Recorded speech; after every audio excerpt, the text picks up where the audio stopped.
તો શું તમારા નવા લોકમાં તમારું સ્વાગત છે। તો આજે આપણે આવી ગઈ છે કપાસના ખેતરમાં અને આપણે ખેડવાનું છે કપાસ।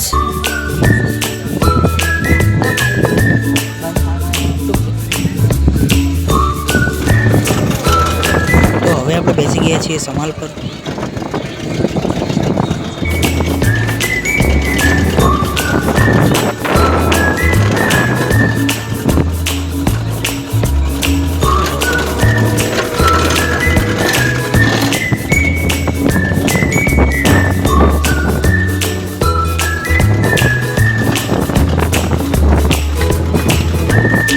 तो गाइस ट्रेक्टर हमें घड़ीकर આપણે લઈ લીધું છે અને પપ્પાને ઘડીવાર આરામ આપીશું અને ટ્રેક્ટર આપણે જ ચલાવીશું।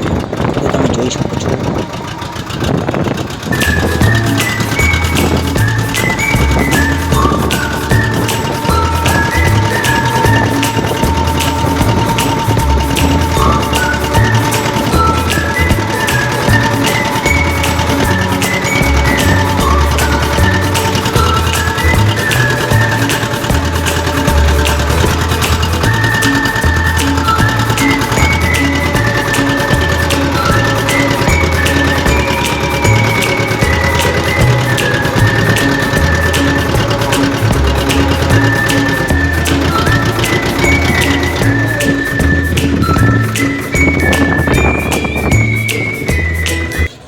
व्लॉग पसंद आए तो लाइक करिए, चैनल पर नवा सब्सक्राइबर मिले। नवा व्लॉग में थैंक यू।